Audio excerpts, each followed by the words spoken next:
dream job, my dream career was being a fashion designer. And I thought that was not very practical. I thought, no, that's too hard. That's just a silly dream. And I went and did other much more practical things.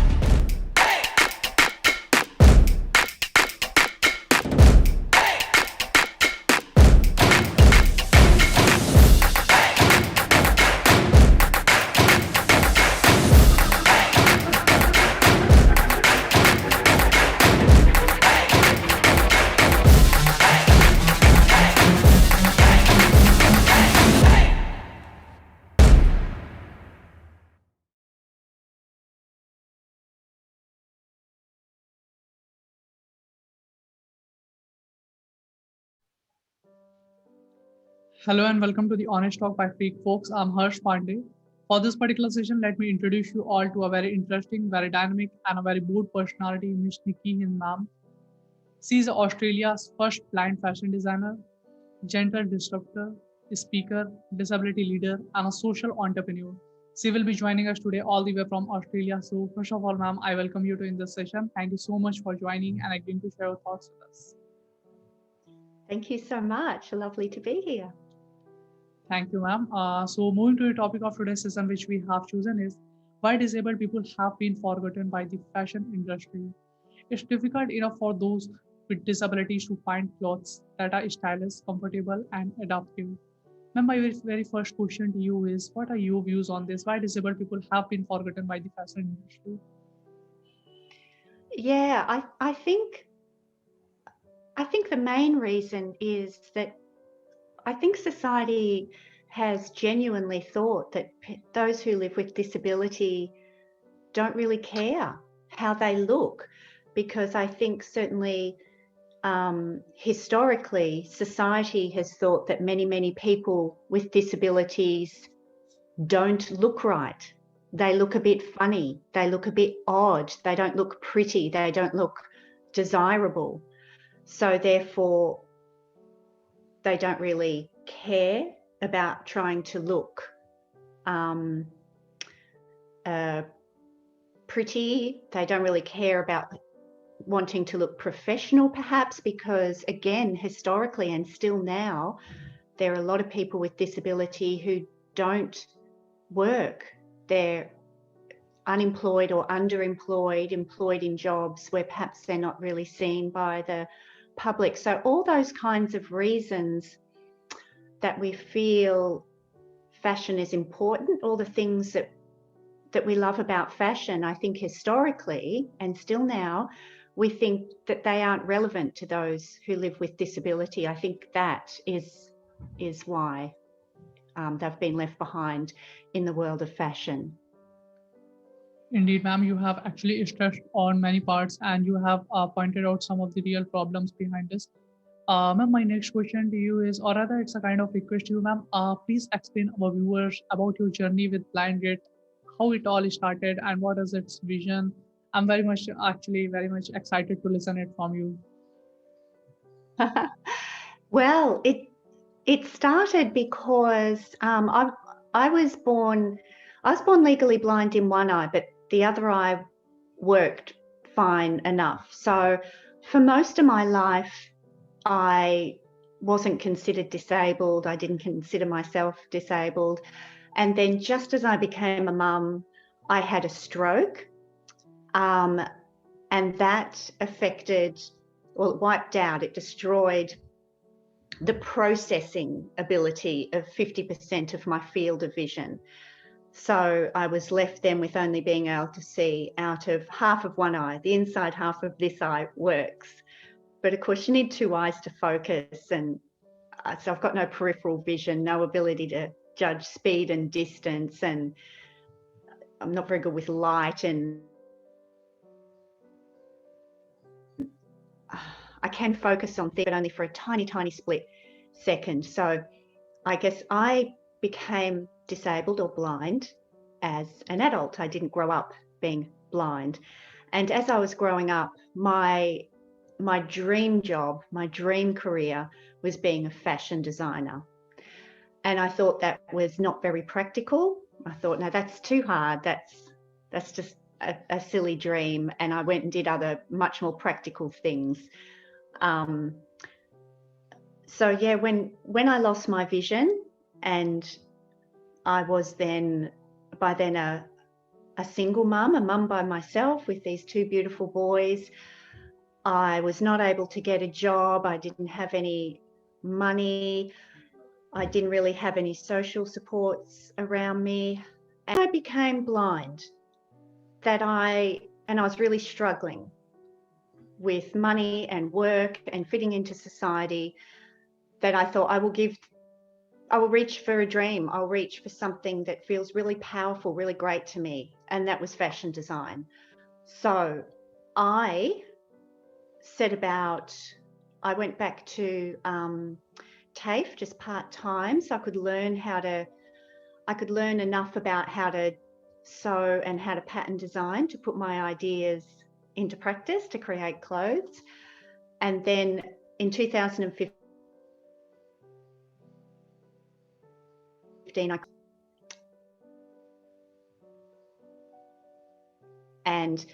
so I created it with the goal of putting it in a particular fashion design awards over here for Marie Claire, Australia. I know Marie Claire is all over the world. I love Marie Claire.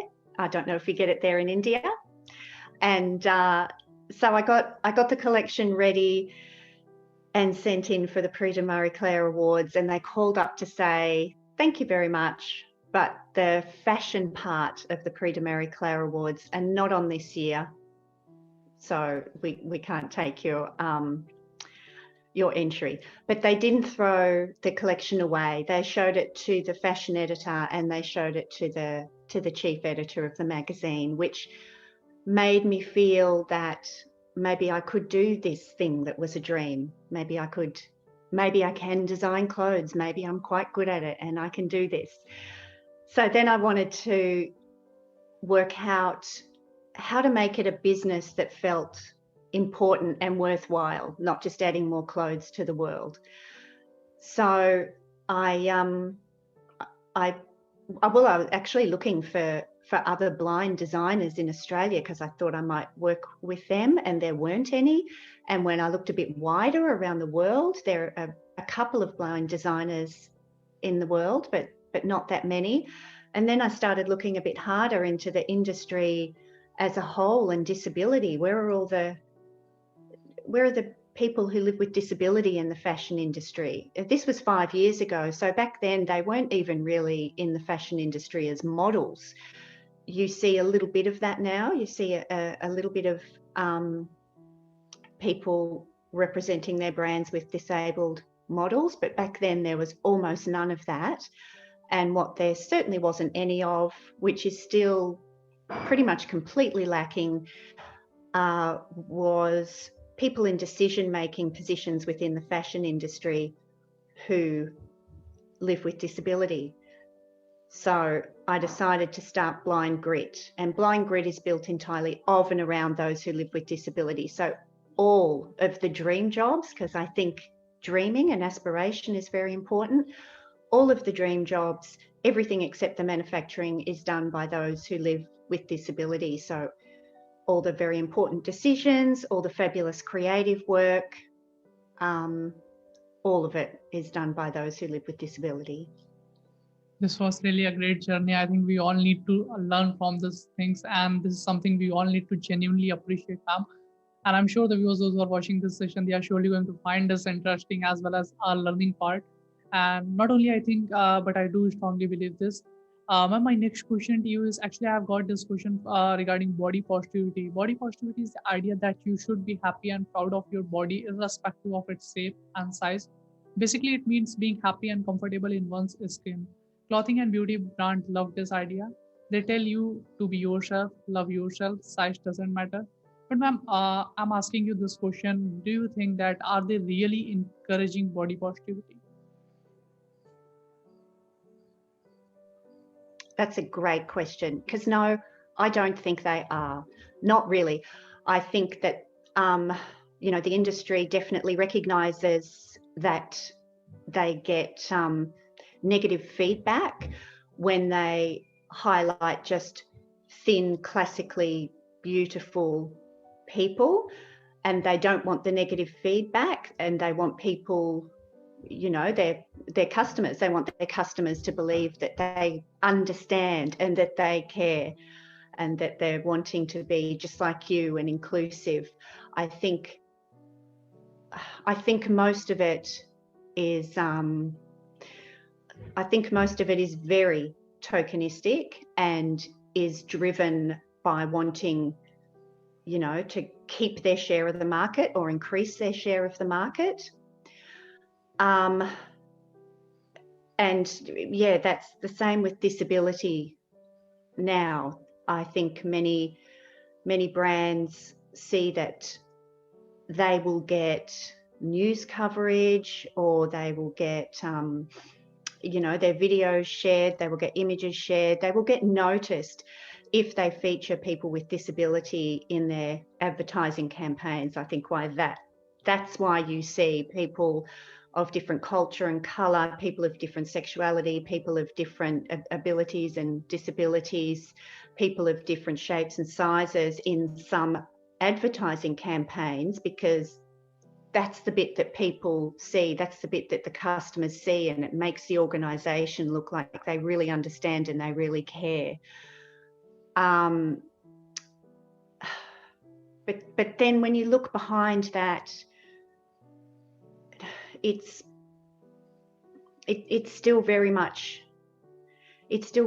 run by the same people with the same ideals, and the majority of the representation is still done by that idea of a slim, traditionally pretty or handsome male or female. Yeah, this is why I get excited about wanting to work on a definition of inclusive fashion, because when you have a quick search of the internet, there is no universal definition of what inclusive fashion is. And if there's no definition, it's a very difficult thing to measure, for starters, and to continue to work towards. And it would also indicate that it's not maybe genuinely valued if there's no measure of it.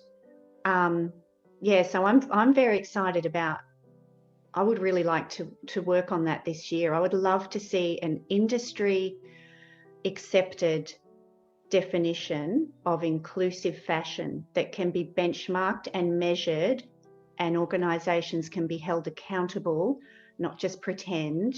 And I think that's when we will see, I think the industry really underestimates how exciting inclusive fashion can be.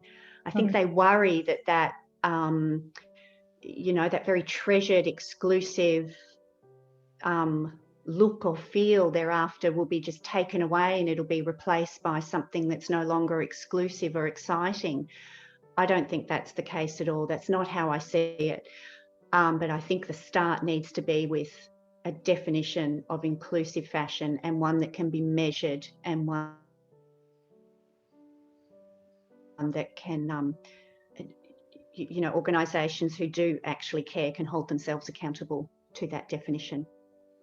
Indeed, ma'am. Again, this answer was meaningful on many levels. Ma'am, my next question to you is: a Simply Be study found that 89% of the women feel their body types are not represented in catwalks. There's a genuine demand for the plus size clothing. Brands have not been shy of catering to this demand. Most of brands have a plus size collection, but you know what? They do not share the same racks as other sizes. Brands have ensured supply but not inclusivity. Plus is mostly another section, another category, or another department, if not another shop altogether. Plus is also another price range if XS or L or XL is priced the same. Why is Plus different? Yeah, this is another thing that frustrates me. Really, ever since the Industrial Revolution, since we started making things en masse and in factories, we have not changed the way that we create fashion. And we have I know we have the ability to do all sorts of incredible things. And it's a tiny, tiny percentage of people who fit into a standard size 6 or 8 or 10. Yet, as you say, this is how, by far the majority of fashion is created, made, sold, advertised in these standardized sizes that almost nobody fits into. I would absolutely love to see, and I'd love to find someone to work with Blind Grit on this as well, because I just know it can be done. I know we have the technology to do it, just need to pull it all together. I know we have the technology, for instance, that if Blind Grit made a design and we can make it in a particular size and photograph it and put that design out there for people to see. And then the customers, if they like it, you can scan your body, so have your particular measurements in there. Some people may have only one arm, not a full limb. Some people might be of short stature. Some people might be extra large size. Some people may be in a wheelchair. Some people, with certain conditions may have one shoulder always higher than the other. And if that information can be fed into an app and then, put onto the design, the pattern for the design, and the computer can just electronically change that one design to fit the person properly, because everybody is different. And again, this is something that benefits everybody, not just people who live with disability. And that's why I get excited about inclusive fashion. All right, ma'am. As well, because I think people get very much stuck in their head at fashion that needs to be for people who live with disability. But it's just great, innovative solutions that will be fabulous for everybody. So I just cannot get over that we still make clothing in just standard sizes and just push it all out there, hoping that people will like it, hoping that people will fit into it. As I say, I know we have the technology to do all sorts of extraordinary things, which would not only be good for positive body image, but also good for the waste that the fashion industry creates. It's astounding, the amount of waste in the fashion industry, and I think it would be, well, I know it would be an incredible help with that as well. Indeed, ma'am. I think you have suggested a very great example for all of us. Ma'am, my next question to you is, how do you visualize the scope of entrepreneurship in adaptive fashion category? Oh, sorry, could you ask that question again? Sure. How do you visualize the scope of entrepreneurship in adaptive fashion category?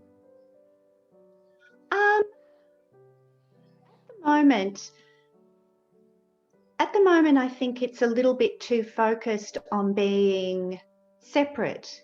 Like you're saying with the plus sizes, that it's often, often created and marketed through a different part of the store or a different website, or sometimes even a different store altogether.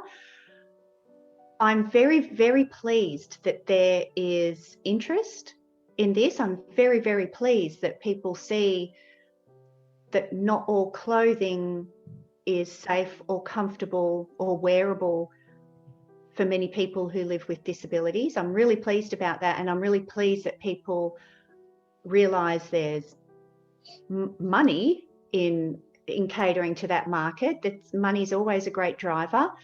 It's not the it's not the greatest value, but it's always a very good driver when people can see there's money in this industry. People with disability wear clothes, and people with disability want to look great in their clothes. So I'm really pleased about that. This is wonderful. I love that, some brands like Tommy Hilfiger are doing a great job in understanding that those who live with disability don't want to wear clothes that look like their clothes for those with disability. They want to wear clothes that look like what everyone else is wearing, look like, or maybe that look like something you would also want to wear is probably a better description. That you might look at them and say, wow, that looks great. I would love to look like that. I would love to wear that. So they want to wear clothes really for the same reason you and I do.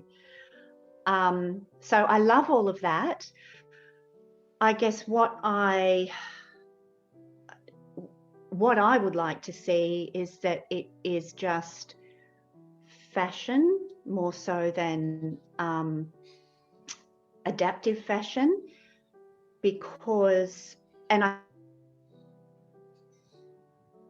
think that will naturally happen as people who live with disability are able to get into the fashion industry at different decision-making levels. And it won't happen until, I cannot see how on earth that would happen until the fashion industry understands that they need to have those who live with disability in decision-making positions within the fashion industry right across the board, right across the board. The benefit of that is, again, what's good for disability is good for everyone. I mean, for instance, how many hours rather do you sit down per day, or myself? So many people sit an awful lot of the time. You know, if you added up all the hours of a day or a week that people sit. So the idea that creating something that is safe and comfortable and looks great for someone in a wheelchair is only going to be really great for people who work in offices, sit at meetings. You know, the majority of us sit so often. So it's only a good thing that we understand what looks good, what feels comfortable, what's safe when you are sitting for many hours, sitting on an aircraft, sitting, traveling in a train. So yeah, I would just like to see people in decision-making roles all the way through the fashion industry. So eventually we just have awesome, innovative, fabulous fashion that is great for everyone, that there's no distinction. Correct. I don't like the distinction, but that is a really great start. I'm delighted that there is such a great start now. Indeed, ma'am. Again, your answer this was very insightful, and I'm sure there's a lot more to learn from you. But today, I don't want to take too much of your time. So, moving to my last question of this session, you are a great inspiration for all of us, no doubt. I don't have any doubt on this.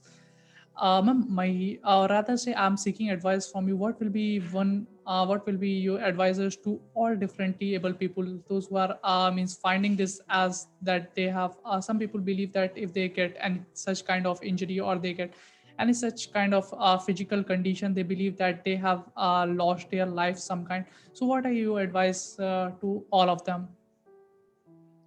Yeah, well, certainly, certainly be gentle with yourself. It's traumatic. It's incredibly traumatic. It is a huge loss and change. And it was a huge shock for me, and it's a loss. And to, validate that for yourself and be around others who validate it for you, it's a loss. Then please know that the qualities that living outside your comfort zone 24/7 can breed in you will be better than anything that you would have been able to establish in your soul beforehand. They are the most incredible leadership qualities, innate, inclusive thinking, very, a deep connection with humanity and what being a human is all about. I hate to sound cliche, but, so far as what I do in life and the meaning that I find in what I do and who I get to connect with now, that probably would not have happened if I did not become blind. It has made it has brought more good things into my life than bad things. So please understand that, yeah, that being out of your comfort zone, being able to not just function but thrive out of your comfort zone, is the ultimate in what top CEOs want, top sports people want, and you can't fake it. It's very uncomfortable to be in that situation. I'm sure you wouldn't have chosen it, but you've now got something that other people can't. You just can't fake it, and it's they're the qualities that are incredibly desirable. And I truly believe that those who live with disability are going to be the value add for the future. It was again a very wonderful advice from your side, and thank you so much, ma'am, for joining and giving your important time. It was a kind of healthy conversation with you on the topic. Thank you, ma'am. We look forward to conduct more such sessions with you in future. Thank you, ma'am. Thank you so much. Lovely speaking with you. Lovely speaking Same with here, you. ma'am. Thank you so much, ma'am. Same here. Thanks. On the ground is where I stand. Never give up, that was always the plan. It's so cold outside. I'm alone, I'm alright. It's so cold outside. I'm alone.